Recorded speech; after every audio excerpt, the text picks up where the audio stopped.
5060 신중년TV 많이 사랑해 주시고 정말 알람 구독자로서 함께 100세 시대의 희망을 만들어가고 정말 자녀들에게 의존하지 않는 자유경제를 실현하는 그런 시청자, 단골 시청자들이 많이 동참하시면 좋겠습니다.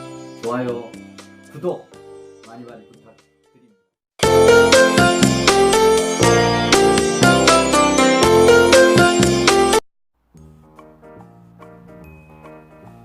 안녕하세요. 행동하는 실천가 박주관 박사입니다. 여러분 반갑습니다. 네, 여러분 사랑합니다. 여러분 최고입니다.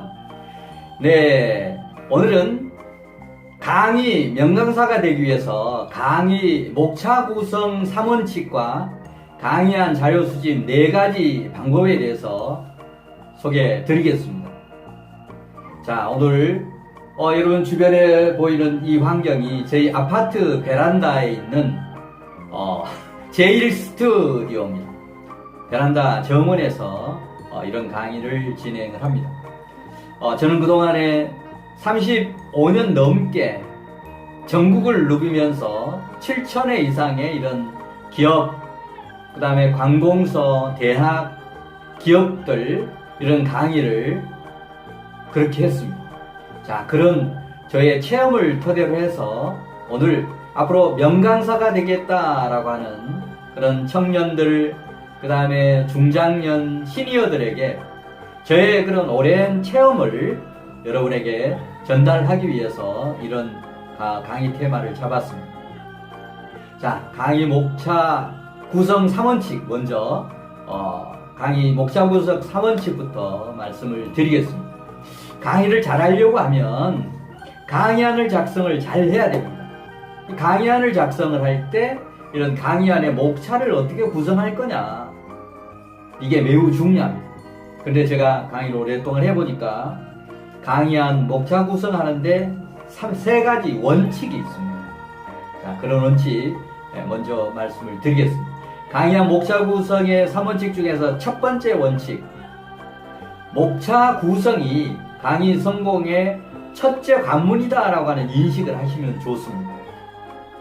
우리가 뭐 즉흥식으로 강의하는 사람도 물론 있긴 합니다만, 강의는 철저한 준비하는 것만큼 알찬 강의가 가능합니다.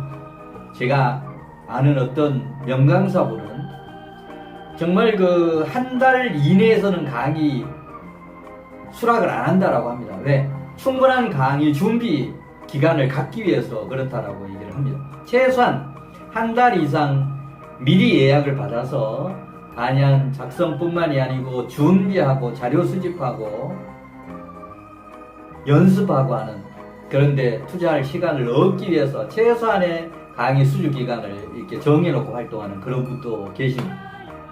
따라서 그런 과정에서 강의를 성공적으로 하려고 하면 이런 첫 번째가 이제 강의안을 작성을 잘해야 되는데, 우리가 인식부터 이런 강의를 잘하기 위해서 첫 번째 해야 될 부분이 강의안을 제대로 작성하는 것, 이게 강의 성공의 첫째 관문이다 라고 하는 인식을 해야만 강의안 작성을 체계적으로 집중적으로 효과적으로 할 수 있다라는 그런 얘기입니다.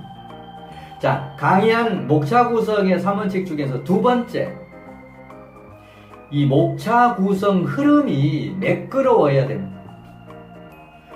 우리가 어떤 강사들 경력이 20년, 30년 되는 분들도 보면 정말 체계가 없이 기본이 안 돼 있는 강의를 많이 합니다. 또 매스컴이나 이런 쪽에서 어떤 재밌게 강의하는 거 물론 꼭 필요한데, 재밌게 하는 데만 집중하다 보니까 웃기고 재밌게 하는데 나중에 끝나고 오면 알맹이가 없는 강의들이 너무 많고 체계가 없는 강의들이 또 너무 많습니다.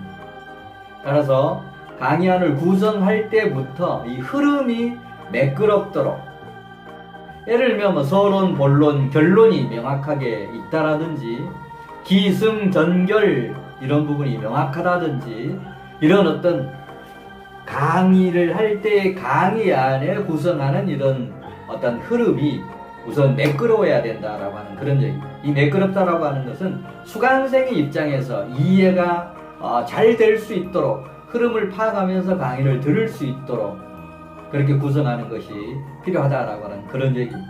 그 다음 이제 세 번째, 강의한 목차 구성을 할 때 3대 원칙 중에서 세 번째는 뭐냐면 서론, 본론, 결론 또는 경우에 따라서는 기승, 전결 이런 형식을 강의에도 채택할 필요가 있다라고 하는 그런 얘기입니다. 강의가 논문은 아니지만 서론, 본론, 결론이 명확해야 되는 겁니다.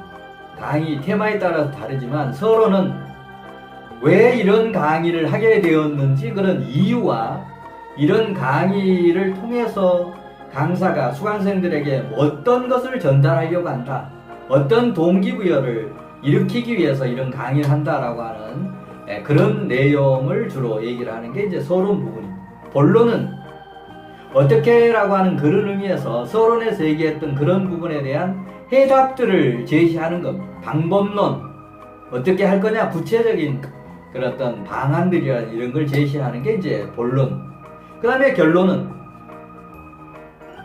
이런 서론에서 제기했던 동기부여나 이런 강의의 목적에 맞게 본론 강의를 하고 나서 결론 부분은 그러면 수강생들이 이런 강의를 듣고 수강생들은 어떻게 해야 되느냐 라고 하는 그런 실천 방안 이런 부분에 대해서 얘기를 하는 것이 일반적인 흐름이라고 보시면 좋습니다. 또 경우에 따른 기승전결, 기라고 하는 걸 뭔가 일으키는 거 아니겠습니까? 뭔가 제시하는 그런 부분입니다.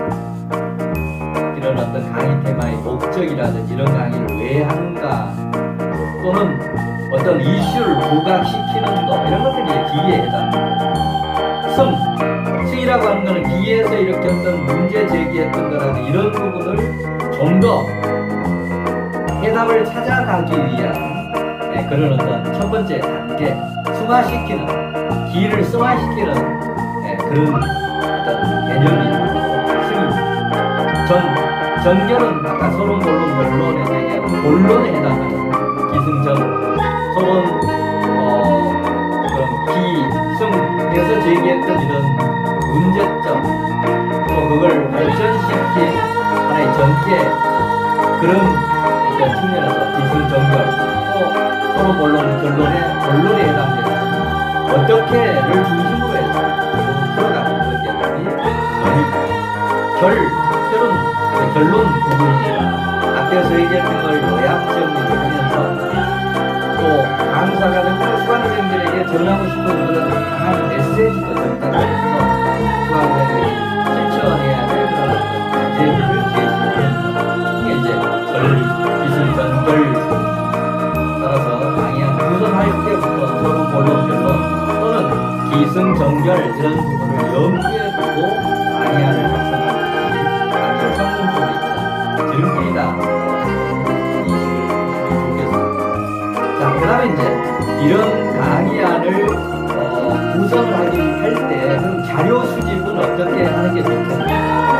이런 목차 구성하고 구성을 했는데 자료가 충분하지 않으면 정말 수강생들에게 설득력 있는 그런 어려울 수 있습니다. 따라서 저 강의안을 구성하는 것도 중요하지만 강의안이 알차게 되려고 하면 강의안을 구성하는 구체적인 그런 세부 내용들에서 이런 자료 수집이 잘 되어야 이게 다른 거라. 자, 이런 자료 수집의 4가지 방법 중에서 첫 번째 부분, 우선 머릿속 지식 창고가 최우선입니다. 강사가 아무 책들 보고 그 다음에 주변에 흘러다니는 이런 얘기를 가지고 풀어나갈 수도 있겠지만 대전제는 강사의 머릿속에 어떤 내용들이 담겨 있느냐라고 하는 게 어떻게 보면 가장 중요한 자료 수집 아니겠습니까? 내 머릿속에 내 컴퓨터로 사람을 대비한다라고 하는 머리가 CPU와 같은 그런 개념입니다. 이 머릿속에 들어있는 것이 얼마나 풍부하고 또 깊고 정교하냐라고 하는 것이 어떻게 보면 가장 기초적인 그런 자료가 되지 않겠습니까? 따라서 이런 머릿속에 지식 창고를 알차게 꾸리려고 하면 아까 저는 가장 좋은 방법이 저는 독서라고 생각을 합니다. 부단한 독서 자기 개발 절대적으로 필요할 겁니다. 그 다음에 이제 강연을 구성하는 이런 자료 수집 방법 4가지 중에서 두 번째 부분은 출판 저작물이 중요한 강의 자료가 됩니다. 내가 강의하려고 하는 그런 테마와 어떻게 보면 일치되는, 유사되는 그런 책들을 읽고 저작물 활용하는 겁니다. 거기에 내가 강사이면서 내가 쓴 책이 있다라고 하면 그것처럼 좋은 게 어디 있겠습니까? 이런 거를 금상첨화라고 하는 거 아니겠습니까? 정말 그런 저작물을 활용하는데 남들의 저서를 활용하는 것보다는 나의 저서를 활용해서 강의를 할 수 있다라고 하면 얼마나 좋겠습니까? 자, 그 다음에 강의안 작성을 하는 그런 어떤 자료 수집 방법. 그 중에서 세 번째는 뭐냐면 인터넷 정보입니다. 인터넷 정보. 자, 인터넷, 우리가 네이버 다음과 같은 이런 어떤 검색 사이트, 또 요즘은 이제 네이버보다도 구글의 이런 정보들을 많이 보는 것 같습니다.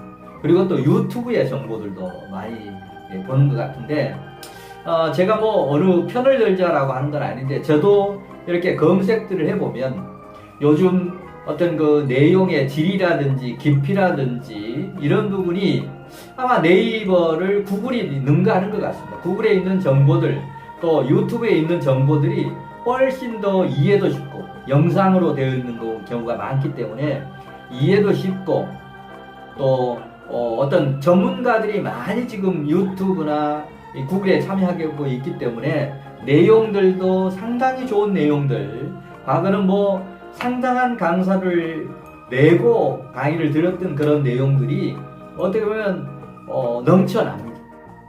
따라서 내가 강의를 할 그런 테마와 유사한 그런 유튜브나 강의 내용들을 인터넷을 통해서 이런 자료를 수집하면 좋은 강의를 하는 그런 자료를 얻을 수 있을 겁니다. 네, 그 다음 강의안 작성할 때의 자료 수집 4가지 방법 중에서 마지막 네 번째는 유사 강좌를 벤치마킹 하는 것. 내가 그런 유사한 강의를 하는 그런 강사의 강의를 들어보는 것도 또 다른 관점에서 아이디어, 자료를 수집하는 좋은 방법이 되고, 특히 요즘 유튜브에 많은 그런 어떤 전문가 크리에이터들이 상당히 많습니다. 그런 크리에이터들의 강의를 미리 유사한 강의를 들어보는 것도 정말 좋은 강의안을 작성하는 그런 자료 수집 방법의 4번째 방법으로 아주 유용하다라고 생각을 합니다. 네, 오늘은 명강사가 되기 위해서 어떻게 보면 중요한 강의안 작성을 할 때 이런 목차 구성이 중요한데, 그 목차 구성을 할 때 3원칙, 그리고 이런 강의안을 작성하려고 하면, 좋은 강의안을 작성하려고 하면 자료 수집이 잘 돼야 되는데, 그런 강의안을 구성하는 자료를 수집할 때 이 4가지 어떤 방법들 소개를 드렸습니다.